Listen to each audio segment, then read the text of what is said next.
Hello दोस्तों, नमस्कार। स्वागत है आपका आपके अपने ऑनलाइन प्लेटफॉर्म पर। कैसे हैं आप सभी दोस्तों? उम्मीद करते आप सभी बहुत ही अच्छे होंगे और अपने यूपीएसआई की तैयारी के लिए प्रयासरत होंगे या शुरू करने वाले होंगे। तो दोस्तों, यदि आपने यूपीएसआई बनने का सपना पाला है और यदि अपने कंधे पर स्टार लगाने की जिद है, तो दोस्तों मैं आपके साथ में हूँ।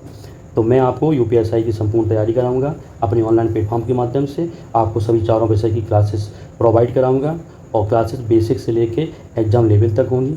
दोस्तों, आपको किसी टॉपिक में या सब्जेक्ट में मास्टर नहीं बनना है, आपको वही पढ़ना है जो यूपीएसआई के एग्ज़ाम में आता है। तो दोस्तों, मैं आपको बेसिक से लेके एग्ज़ाम लेवल तक पढ़ाऊँगा। तो दोस्तों, आज से हम लोग अपने मैथमेटिक्स की क्लासेस प्रारंभ कर रहे हैं और उसमें पहला टॉपिक है वर्ग और वर्गमूल।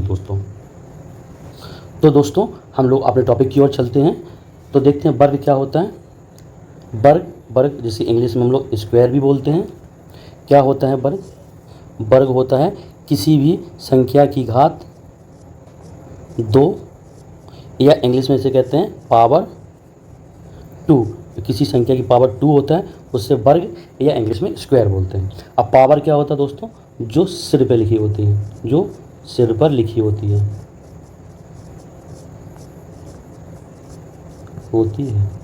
पावर क्या होता है? जो सिर पर लिखी होती है। तो दोस्तों, जैसे मैं कहूँ 1 का स्क्वायर या 1 की पावर 2। अब पावर का मतलब क्या होता है सर? पावर का मतलब क्या होता है बेटा? पावर का मतलब होता है अगर 1 की पावर 2 है, जिसे हम स्क्वायर या वर्ग बोलते हैं, अगर 1 का स्क्वायर निकालना है, पावर 2 मीन्स 1 में 2 टाइम्स मल्टीप्लाई, मीन्स 1 का 1 में 2 टाइम्स मल्टीप्लाई। पावर 2 तो 2 टाइम्स मल्टीप्लाई, पावर का 3 हुआ तो 3 टाइम्स मल्टीप्लाई। चूँकि हम पावर 2 में स्क्वायर पढ़ रहे हैं, तो अगर 1 का स्क्वायर पूछा जाए तो 1 का पावर 2 मीन्स 1 का 2 टाइम्स मल्टीप्लाई कितना होगा? 1। अगर मैं कहूँ 2 का स्क्वायर क्या होगा? मीन्स स्क्वायर मीन्स पावर 2, तो 2 का 2 में 2 टाइम्स मल्टीप्लाई कितना हो जाएगा? 4 हो जाएगा। ऐसे मैं कहूँ 5 का स्क्वायर क्या होगा? तो 5 में 2 टाइम्स मल्टीप्लाई मीन्स 25। यदि मैं कहूँ 9 का स्क्वायर क्या होगा? तो 9 में 2 टाइम्स मल्टीप्लाई मीन्स 81। अगर मैं कहूँ 11 का स्क्वायर क्या होगा? तो आप कहोगे 11 इंटू 11।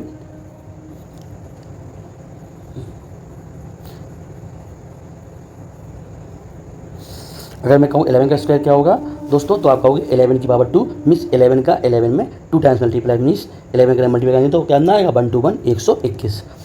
यदि मैं कहूँ 15 का स्क्वायर क्या आएगा? तो 15 में 2 टाइम्स मल्टीप्लाई, तो जब 15 का 15 मल्टीप्लाई करेंगे कितना आएगा दोस्तों? 2 टू 5 मीन्स 225। तो दोस्तों, आप लोगों ने समझा वर्ग क्या होता है? वर्ग मीन्स स्क्वायर क्या होता है? स्क्वायर मीन्स होता है घात 2 या पावर 2। पावर 2 का मतलब पावर क्या होता है? जो सिर पे लिखी होती है। पावर क्या होती है? जो सिर पे लिखी होती है। तो जैसे हम कहें 1 की पावर 2 या 1 का स्क्वायर, भाई पावर 2 को हम लोग स्क्वायर बोलते हैं या हिंदी में वर्ग बोलते हैं। तो 1 की पावर 2 मीन्स अगर पावर 2 है तो 2 का मतलब होता है उस नंबर में 2 टाइम्स मल्टीप्लाई। आप बोलोगे इस तरह अगर पावर 3 होगी, तो अगर पावर 3 होगा तो उस नंबर में 3 टाइम्स मल्टीप्लाई। पावर 4 होगा तो उसी नंबर में 4 टाइम्स मल्टीप्लाई। लेकिन हम लोग वर्ग पढ़ रहे हैं, वर्ग मीन्स होता है पावर 2 या स्क्वायर पढ़ रहे हैं, स्क्वायर पावर 2। तो यहाँ पे ये सीखें। अगर मैं कहूँ 2 की पावर 2 मीन्स 2 का 2 में 2 बार मल्टीप्लाई मीन्स 4। ऐसे 5 की का स्क्वायर कितना? 25, 9 का 81। ऐसे हम लोगों ने निकालना सीखा। यहाँ तक कोई प्रॉब्लम तो नहीं है? यहाँ तक किसी कोई प्रॉब्लम नहीं है, क्योंकि बहुत से दोस्तों को आता होगा। लेकिन मैं उन दोस्तों को लेकर चल रहा हूँ, उन बच्चों को लेकर चल रहा हूँ जो लोग अभी पहली बार मैथ की तैयारी स्टार्ट कर रहे हैं। आप और उन लोगों को भी लेके चल रहा हूँ जिन लोगों को मैथ से डर लगता है। दोस्तों, मैं आपको विश्वास दिलाता हूँ कि यदि आप मुझसे जुड़ेंगे और मेरे साथ में मैथमेटिक्स या अन्य सब्जेक्ट की क्लास लेंगे, तो आप क्वेश्चनों को हल करना सीख जाएंगे और मैथमेटिक्स के प्रश्नों को चुटकियों में हल करना सीख जाएंगे, सेकंडों में हल करना सीख जाएंगे, और बिना पेन और कॉपी के कम से कम 70 to 80% क्वेश्चन आप हल कर पाएंगे। तो दोस्तों, आगे हम लोग देखते हैं।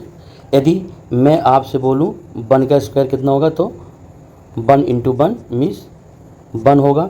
2 का स्क्वायर यदि मैं कहूँ तो 2 इंटू 2 4 होगा। यदि मैं कहूँ 3 का स्क्वायर कितना होगा, तो आप कहोगे सर 3 इंटू 3 9 होगा। यदि मैं कहूँ 4 का स्क्वायर क्या होगा, तो आप कहोगे 4 इंटू 4 16 होगा। ऐसे मैं आगे कहूँ 4 का स्क्वायर 16 होगा, 5 का स्क्वायर 25 होगा, 6 का स्क्वायर 36 होगा, 7 का स्क्वायर 49 होगा, 8 का स्क्वायर 64 होगा, 9 का स्क्वायर 81 होगा, 10 का स्क्वायर 100 होगा। तो दोस्तों, ये तो आप लोगों को मालूम है, आप लोग कर सकते हैं। मैंने क्यों बताया? क्योंकि इस पर क्वेश्चन बेस्ड बनते हैं, तो मैं देखता हूँ। दोस्तों आपको एक बात मालूम है कि आपके अंक या डिजिट कितने होते हैं? केवल 10, 0, 1, 2, 3, 4, 5 ऐसे 9 तक। मीन्स यही डिजिट्स या अंक होते हैं, इन्हीं से सभी संख्याएं बनती हैं। बेसिकली कितनी भी कोई भी छोटी से लेकर बड़ी संख्या वो सब इनसे बनती है, 0 से लेके 1, 2, 3 ऐसे 9 तक जो भी हमारे 10 या 10 अंक होते हैं उन्हीं से सभी संख्याएं बनती हैं। तो दोस्तों कोई भी संख्या बनेगी उसके इकाई में या तो 0 आएगा या 1 आएगा, 2 आएगा, 3 आएगा, ऐसे या तो 4, 6, 7, 8 या 9 होगा। यही होगा दोस्तों, इसके अलावा कोई अंक ही नहीं होते हैं, तो यही होगा। तो अब हम लोग क्या देखते हैं, तो दोस्तों हम लोगों ने 1 से लेके 10 तक, हम लोगों ने 1 से लेके 10 तक सभी संख्याओं का स्क्वायर किया। तो स्क्वायर हमने क्या पाया, एक तो उसमें इकाई में 1 है, 2 है, 3 है, 4 है, 5 है, 6 है, 7 है, 8 है, 9 है, या 10 में 0 है। तो भी हमारे जितने भी अंक होते हैं 10 अंक आ गए। तो हमने क्या देखा भाई, इन्हीं में से कोई ना कोई अंक किसी भी नंबर के इकाई में या यूनिट प्लेस से होता है, तो हम उसका स्क्वायर करेंगे। तो जब हम किसी नंबर का स्क्वायर करेंगे तो उनकी इकाई में यही अंक होते हैं 0 से लेकर 9 तक। तो जब उन स्क्वायर करने के बाद जो स्क्वायर नंबर आएगा या पूर्ण वर्ग नंबर आएगा, तो दोस्तों हम लोगों ने क्या देखा कि जब हम लोग किसी नंबर का स्क्वायर करते हैं तो हम लोगों को इकाई में क्या कौन कौन से अंक नहीं दिख रहे हैं। इकाई में हम लोगों को कौन कौन से अंक नहीं दिख रहे हैं, तो इकाई में हम लोगों को 2 नहीं दिखा, 3 नहीं दिखा, 7 नहीं दिखा और 8 नहीं दिखा। ये नंबर ऐसे हैं, ये नंबर हम लोगों को इकाई में नहीं दिख रहे हैं, ये नंबर हम लोगों को इकाई में नहीं दिख रहे हैं। तो कोई भी पूर्ण वर्ग संख्या होगी, हम ये बोल सकते हैं कि उसकी इकाई में जो स्क्वायर नंबर है या पूर्ण वर्ग नंबर है उसके इकाई में नहीं तो 2 नहीं होगा, 3 नहीं होगा, 7 नहीं होगा और 8 नहीं होगा। समझ में आया? तो अगर आपसे कोई पूछे, अगर मैं कहूँ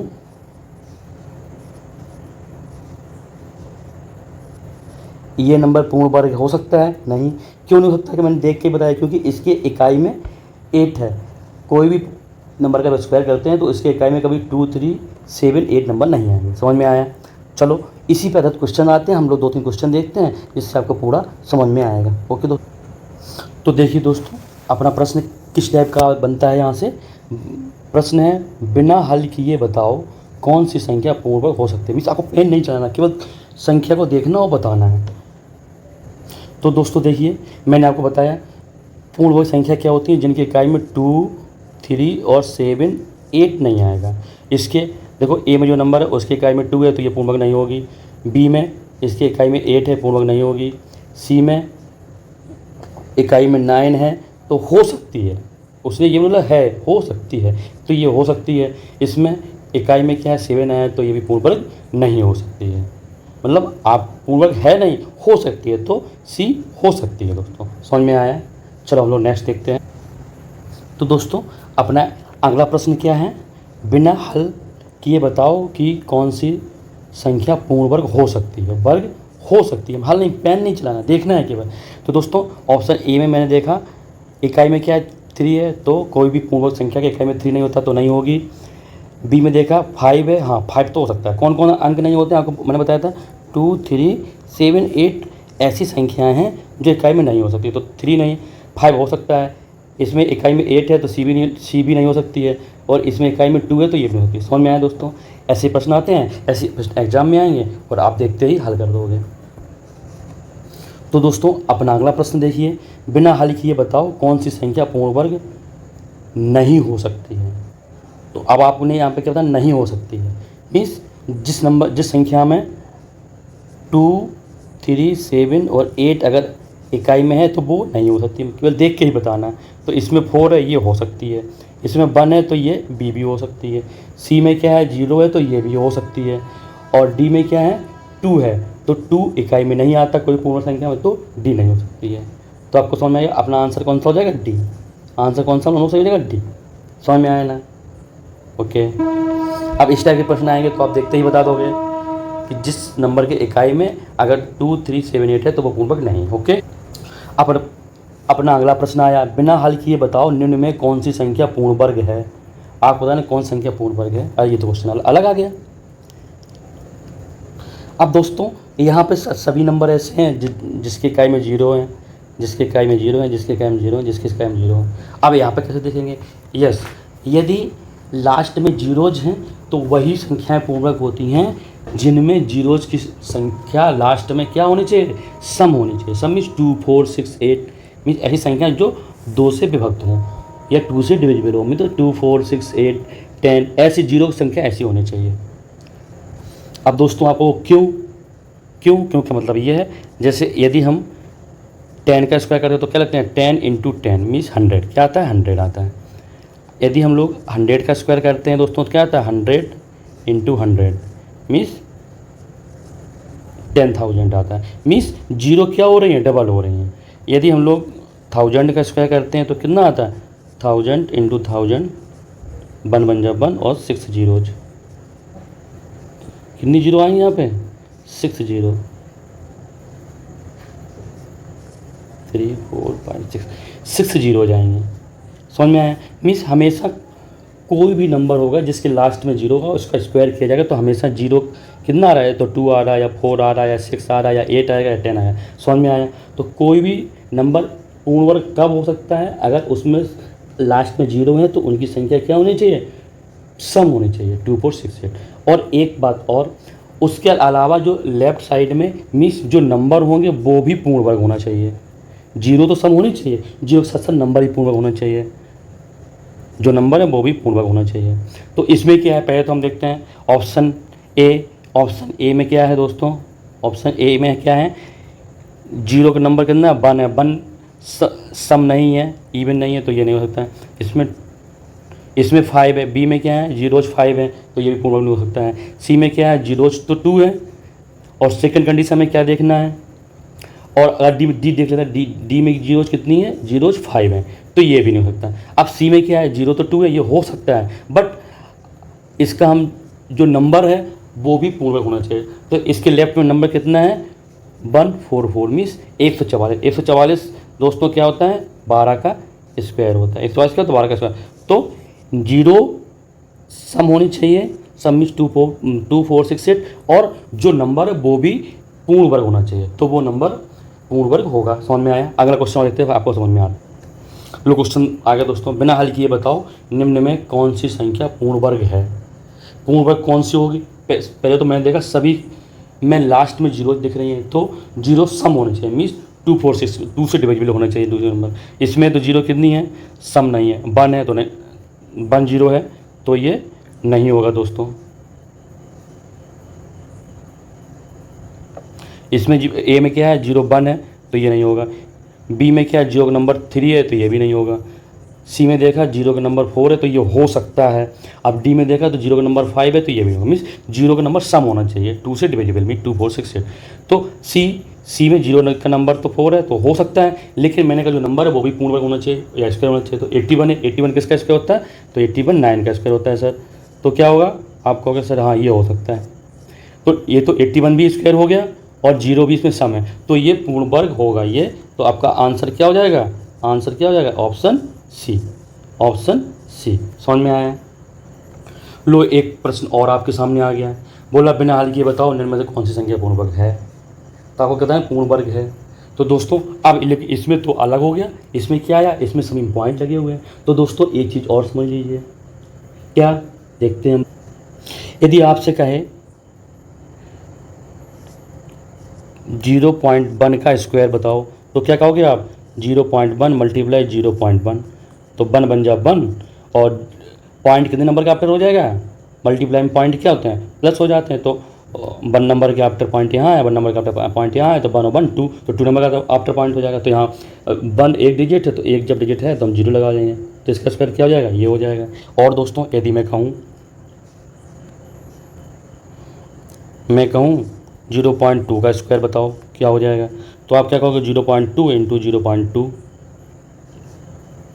0.2, तो आप क्या कहोगे, यही 2 2 जा 4, और यहाँ पे 1 number after point, 1 number 2 number after point लगेगा, तो इसका भी यही आ जाएगा। यदि मैं कहूँ 0.03 का बताइए, तब भी आप क्या कहो 0.03 मल्टीप्लाई 0.03, मीन्स 9 और पॉइंट कितने number after, two number after point यहाँ है, 2 नंबर आफ्टर पॉइंट यहाँ, तो दोनों प्लस करेंगे 4 नंबर आफ्टर, तो 9 तो है, तो 3 हम लोगों को जीरो लगानी पड़ेंगी, तो इसका आंसर ये आ गया। तो हम लोगों ने क्या देखा कि हर बार सम या तो 2 नंबर के आफ्टर पॉइंट है, या तो 4 नंबर के आफ्टर पॉइंट है, या तो 6 नंबर। मीन्स जब मल्टीप्लाई करेंगे स्क्वायर करेंगे तो जितना नंबर आफ्टर पॉइंट होता है तो उसका 2 टाइम मल्टीप्लाई होता है, तो स्क्वायर भी 2 टाइम्स हो जाएगा। मीन्स हमेशा सम नंबर के आफ्टर पॉइंट आना चाहिए। और दूसरी चीज़, पॉइंट भी सम नंबर के आफ्टर होना चाहिए। और दूसरी चीज़, सबसे पहले हम क्या देखते हैं, पॉइंट देखते हैं। तो पॉइंट देखा, इसमें 2 नंबर के आफ्टर है, हाँ सम नंबर के आफ्टर में इसमें पॉइंट है। बी में देखा 5 नंबर का आफ्टर पॉइंट है, तो ये नहीं हो सकता। इसमें 3 नंबर का आफ्टर पॉइंट है, ये नहीं हो सकता। इसमें देखा 5 नंबर का आफ्टर पॉइंट है, ये नहीं हो सकता। तो मतलब ए हो सकता है, लेकिन अगर सम नंबर का आफ्टर पॉइंट है या 2 ऑप्शन ऐसे उनमें सम नंबर का आफ्टर पॉइंट होगा, देन हम लोगों को क्या देखना है कि पॉइंट को हटा के, पॉइंट हम भूल गए, अगर हम पॉइंट भूल जाए तो ये नंबर कितना हो जाएगा, 4 हो जाएगा, क्योंकि 4 के पहले जो जीरो रहेगा उनका कोई इंपॉर्टेंस नहीं होता है। तो अगर 4 है तो 4 क्या है, परफेक्ट स्क्वायर में 2 का स्क्वायर है। तो हम लोगों को पहले क्या देखना है, जो पॉइंट वाले क्वेश्चन होते हैं उनमें अगर हम लोगों को देखना है कौन सा नंबर जो है पूर्ण वर्ग है या परफेक्ट स्क्वायर है, तो सबसे पहले हम देखते हैं उनमें सम नंबर के आफ्टर, सम डिजिट के आफ्टर पॉइंट, सम डिजिट मतलब 2 डिजिट, 4 डिजिट, 6 डिजिट। तो हमने देखा यहाँ पे क्या देखा, यहाँ पे 5 डिजिट का आफ्टर पॉइंट था, ये भी नहीं हो सकता। यहाँ पे 3 का ये भी नहीं, इसमें 5 ये भी नहीं, तो ए हो सकता है। अब जब ए में सम डिजिट का आफ्टर पॉइंट है तो हम फिर ये देखेंगे, पॉइंट को भूल जाएंगे, जो नंबर है वो नंबर क्या परफेक्ट स्क्वायर है, पूर्ण वर्ग है। अगर नंबर पर पूर्ण वर्ग है तभी ये होगा। मीन्स पहली कंडीशन क्या देखेंगे पॉइंट वाले में, तो पॉइंट इवन नंबर या सम नंबर के बाद होना चाहिए। मीन्स सम डिजिट मीन्स 2 डिजिट 4 डिजिट के बाद होना चाहिए। और जब ऐसा है तो फिर हम पॉइंट को हटा के वो ओनली नंबर देखेंगे, नंबर भी परफेक्ट स्क्वायर होना चाहिए। तो दोस्तों ए क्या है, हमारा आंसर ए हो जाएगा। ए स्वयं परफेक्ट स्क्वायर है, मीन्स 2 का स्क्वायर 4 होता है, ये है। और इसमें जो पॉइंट है वो भी 2 नंबर के आफ्टर मीन्स सम नंबर के आफ्टर है। समझ में आया? अगला प्रश्न देखें। तो दोस्तों एक प्रश्न हम लोग देखते हैं, तो इससे आपको और अच्छा समझ में आएगा। इसमें भी कह रहा है बिना हल किए बताओ निम्न में से कौन सी संख्या पूर्ण वर्ग नहीं है। पूर्ण नहीं वर्ग, अरे इसमें थोड़ा सा त्रुटि हो गई, पूर्ण वर्ग नहीं है। तो पूर्ण वर्ग नहीं है, तो पूर्ण वर्ग कौन सी संख्याएं होती हैं जिनमें पॉइंट, ये इन सभी नंबर में पॉइंट लगा हुआ है। पॉइंट कितने नंबर के आफ्टर होना चाहिए, सम नंबर का, 2 4 6 8। तो देखो ऑप्शन ए में, हाँ ऑप्शन ए में जो पॉइंट है 4 नंबर के आफ्टर है।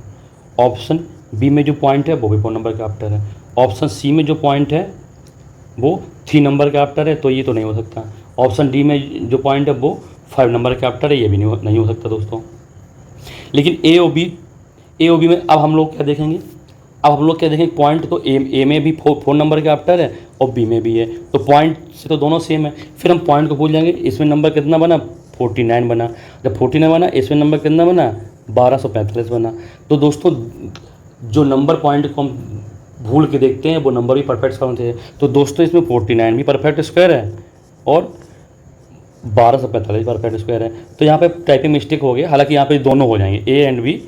तो ऑप्शन क्या है, ए प्लस बी दोनों हो जाएंगे। लेकिन ऐसे प्रश्न आते हैं, एक ऑप्शन अगर ई होता है ए और बी दोनों, या इसमें एक ऑप्शन ई होना चाहिए, उसमें क्या होगा, ए और बी दोनों। तो इसमें ए और बी दोनों हो सकते हैं, क्योंकि दोनों में जो पॉइंट है वो सम नंबर के आफ्टर है, सम डिजिट के आफ्टर। मीन्स ए में भी 4 डिजिट का आफ्टर है, बी में भी 4 डिजिट का आफ्टर। समझ में आया? फिर उसके बाद हम लोग पॉइंट भूल जाते हैं, तो ए का नंबर पॉइंट भूलने पर 49 बन जाएगा और बी का नंबर 1245 बन जाएगा। तो 49 बी स्क्वायर होता है परफेक्ट स्क्वायर, और 1245 भी परफेक्ट स्क्वायर। 1245 कितने का स्क्वायर है दोस्तों, तो ये 35 का स्क्वायर होता है। आप परेशान मत हो, मैं आपको निकालना बताऊंगा कैसे आप कोई भी नंबर को देखते ही 5 सेकंड के अंदर उसका आप स्क्वायर या स्क्वायर रूट मीन्स वर्गमूल निकाल लोगे। ठीक है, चलिए दोस्तों यहाँ तक समझ में आया। ऐसे प्रश्न एग्जाम्स में आते हैं, इजी बहुत है, बेसिक लेवल का है, लेकिन यदि हम इसको अच्छे से नहीं देखेंगे तो नहीं कर पाएंगे दोस्तों। तो दोस्तों अभी हम लोगों ने देखा वर्ग या स्क्वायर क्या होता है। अब हम लोग देखेंगे वर्गमूल। अब हम लोग क्या देखेंगे, वर्गमूल, या इसे इंग्लिश में बोलते हैं स्क्वायर रूट, क्या होता है। तो दोस्तों वर्गमूल या स्क्वायर रूट क्या होता है, इसका मतलब होता है किसी भी नंबर की घात 1/2, या कहूँ पावर 1/2 या हाफ। या इसका साइन ये होता है, अगर हम इसका साइन होता है ये, इसे हम लोग क्या बोलते हैं, अंडर रूट बोलते हैं। क्या बोलते हैं, अंडर रूट, या शॉर्ट में रूट भी बोलते हैं, शॉर्ट में रूट भी बोलते हैं। समझ में आया दोस्तों? देखते हैं अब वर्गमूल। वर्गमूल का मतलब क्या हुआ दोस्तों? वर्गमूल मीन्स अगर मैं कहूँ किसी नंबर का आपको वर्गमूल निकालना है तो इसका मतलब क्या है, वर्गमूल मीन्स वो नंबर क्या है, एक वर्ग है, या वो नंबर एक परफेक्ट स्क्वायर है, उसका रूट, मूल, मूल मीन्स जिस नंबर का स्क्वायर, वही उसका आंसर है। देखते हैं दोस्तों,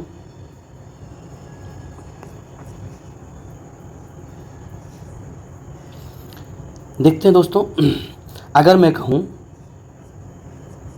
4 का वर्गमूल क्या होगा, क्या होगा,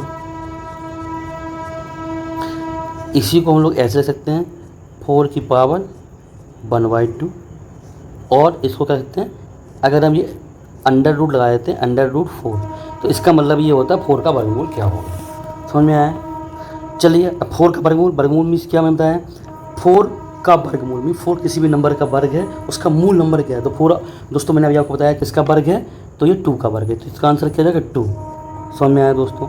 ऐसे हम कहें 9 का स्क्वायर रूट या वर्गमूल क्या होगा, तो 9 किसी नंबर का स्क्वायर है, इसका स्क्वायर रूट क्या होगा, तो 9 किसका स्क्वायर है बेटा, तो 9 3 का स्क्वायर है, जो आपने को मैंने पीछे बताया था। अब यदि मैं कहूँ 16 अंडर रूट 16, इसको क्या बोलेंगे, अंडर रूट 16, अंडर रूट 16 या इस 16 का स्क्वायर रूट क्या होगा, वर्गमूल क्या होगा, तो 16 किसी भी नंबर का वर्ग है, किसका वर्ग है, 4 का वर्ग है, तो किसका वर्ग है, 16 किसी नंबर का वर्ग है, उसका मूल नंबर क्या होगा, तो 4 नंबर का वर्ग है, तो उसी का इसका मूल नंबर कितना है, 4, तो 4 आंसर आ जाएगा। यदि मैं कहूँ अंडर रूट 81, तो 81 किसी नंबर का वर्ग है, किसका वर्ग है, 9 का वर्ग है, तो इसका आंसर कितना हो जाएगा, 9 हो जाएगा। तो यहाँ तक तो समझ में आ गया आपको वर्गमूल या स्क्वायर रूट क्या होता है। स्क्वायर रूट होता है किसी नंबर की पावर हाफ, या उस पर हम लोग क्या अंडर रूट लगा देते हैं, इसे अंडर रूट या शॉर्ट में रूट ही बोलते हैं। यहाँ तक तो प्रॉब्लम नहीं है सबको। चलिए, तो दोस्तों वर्गमूल निकालने के 2 तरीके होते हैं। तो पहले हम तरीके सीखेंगे बेसिक से, क्योंकि आपको आना चाहिए कैसे निकालते हैं, और उनका यूज भी होता है, ऐसा नहीं यूज नहीं होता है, उनका यूज भी क्वेश्चन में होता है। उसके बाद हम लोग देखेंगे कैसे चुटकियों में, सेकंडों में हम लोग वर्गमूल निकाल लेते हैं। तो दोस्तों चलते हम लोग आगे।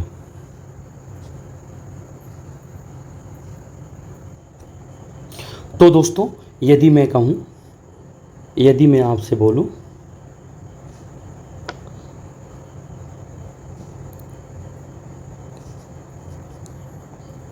4 का वर्गमूल निकालो, वर्गमूल निकालो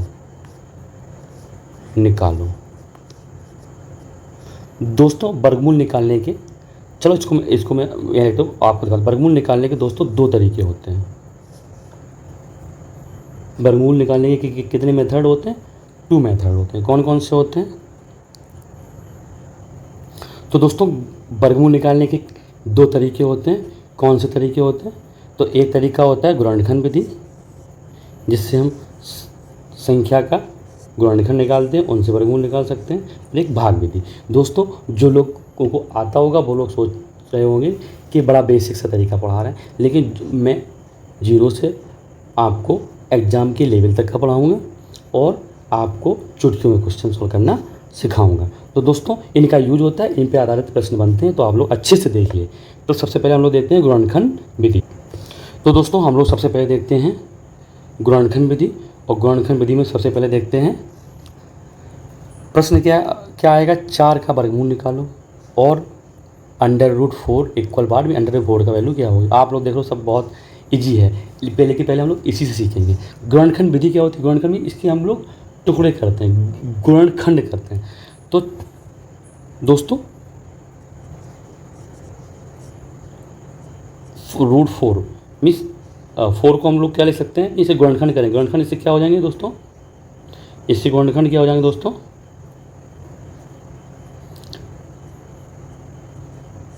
गुणनखंड में इसे ऐसे तोड़ो छोटे छोटे गुणा में, तो 2 × 2, यदि हम इनका मल्टीप्लाई करेंगे या 2 × 2 करेंगे तो 4 हो जाएगा। हो गया दोस्तों। तो हो गया दोस्तों। तो दोस्तों क्या होता है, ये अंडर रूट जो होता है, जो इसकी करनी होती है यहाँ पे 2 होता है। क्या होता है? 2 होता है, मतलब लिखा नहीं होता लेकिन यहाँ पे ऑलरेडी 2 होता है। उसको हम लोग जनरली लिखते नहीं है लेकिन होता है। अगर इस करणी में यहाँ पर 2 लिखा है तो गुणनखंड विधि से जब हम लोग किसी का वर्गमूल निकालेंगे या आगे हम लोग पढ़ाएंगे घनमूल निकालेंगे, घनमूल में यहाँ पे 3 लिखा होगा। तो यदि यहाँ 2 लिखा है तो अंदर जो है 2 के जोड़े बनाएंगे, 2 का जोड़ा बनाएंगे और एक जोड़े से एक बाहर आएगा।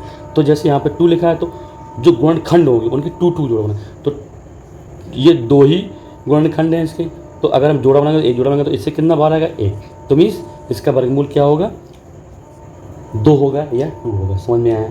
अभी कहाँ आया, अभी आगे देखते हैं हम लोग।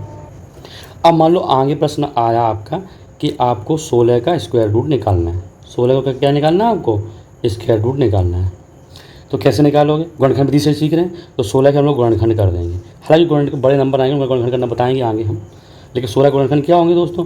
2 × 2 × 2 × 2 मीन्स, या आप लोग जानते हो 4 × 4, तो 4 को 2 × 2 में तोड़ देंगे। तब मैंने क्या किया, यहाँ करनी में कितना लिखा होता दोस्तों?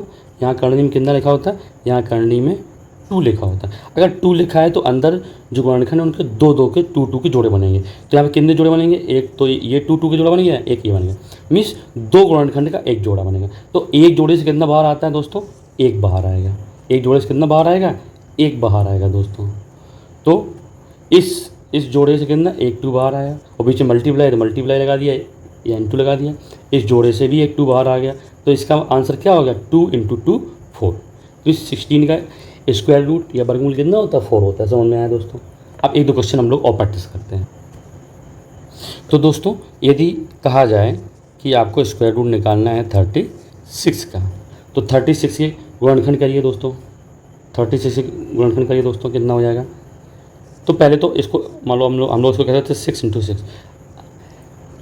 तो या तो 6 × 6 कर दिया तो ये 6 का एक जोड़ा बन गया, तो एक जोड़े से 1 6 बाहर आ गया। या इसको और तोड़ देंगे, यदि हम और तोड़ देंगे तो क्या हो जाएगा? 6 का कितना होगा? 2 × 2 2 × 3। इसका कितना होगा? 2 × 3। मीन्स इसको अगर हम लोग मिला के लिखेंगे क्या लिख सकते हैं? 2 × 2 × 3 × 3। मीन्स जोड़ा किसका होना चाहिए? सेम नंबर का होना चाहिए। ऐसा नहीं है यहाँ हम नहीं कहते 2 और 3 के जोड़े से एक बाहर, नहीं। 2 और 2 यहाँ पे एक जोड़ा ये बन गया, एक जोड़ा बन गया। 2 का मतलब सेम नंबर का जोड़ा होना चाहिए। इस 2 के जोड़े से एक 2 बाहर आएगा, तो 2 बाहर आएगा तो 2 लिख दिया, और बीच में मल्टीप्लाई है तो मल्टीप्लाई लगा दिया, और इस 3 के जोड़े से एक 3 बाहर आएगा। तो इनका मल्टीप्लाई करेंगे ना 3 2 या 6। समझ में आया? या तो ऐसे कर सकते हैं या ऐसे कर सकते हैं, आपको समझ में आना चाहिए। तो आप समझ गए। इसी विधि को हम लोग गुणनखंड विधि कहते हैं। इससे हम बड़ी से बड़ी संख्याओं का भी वर्गमूल निकाल सकते हैं। वो भी यदि मैं कहूँ आपको स्क्वायर रूट या वर्गमूल निकालना है 144 का, तो दोस्तों यदि मैं कहूँ 144 को हम लोग क्या लिख सकते हैं? आपको मैंने बताया था 12 × 12, और 12 के एक जोड़े से सीधा एक 12 बाहर आ जाएगा। आंसर यही हो गया। या इसकी हम लोग प्राइम फैक्टर करें, या इसकी हम लोग अभाज्य गुणनखंड करें, तो दोस्तों वो कैसे? इसी 12 को हम लोग तोड़ सकते हैं। इसको क्या लिख सकते हैं हम लोग? 2 × 2 × 3, 2 × 2 × 3। तो 2 सबको पास लिख लेंगे सेम को, तो 2 × 2 × 2 × 2 × 3 × 3। तो इसमें कितने सेम नंबर के जोड़े बनाने हमको? तो ये 3 जोड़े बन गए, तो एक जोड़े से एक बाहर आएगा, इससे एक 2 बाहर आया, और एक इससे 2 बाहर आएगा, लेकिन बीच में मल्टीप्लाई लगे, इससे एक 3 बाहर आएगा, बीच में मल्टीप्लाई तो मल्टीप्लाई लगाएंगे। तो 3 2 जा 6 2 जा 12, यहाँ से भी आएगा। मीन्स आप गुणनखंड चाहें आप प्राइम कर लें, प्राइम मीन्स अभाज्य गुणनखंड कर लें छोटे छोटे, या आप बड़े बड़े गुणनखंड कर लें, यदि आपको जैसे भी आए। बाकी मैं गुणनखंड करना आगे सिखाऊंगा क्योंकि वो अलग टॉपिक है, लेकिन मैं आपको मेथड सिखा रहा हूँ क्योंकि इसी क्वेश्चन आगे आएंगे, मतलब क्वेश्चन आएंगे तो मैं कराऊंगा। जब मैं एक्सरसाइज या प्रैक्टिस कराऊंगा तब मैं बताऊँगा। ओके, तो दोस्तों मेरे द्वारा आपको वर्ग और वर्गमूल को बहुत ही बेसिक तरीके से समझाया गया।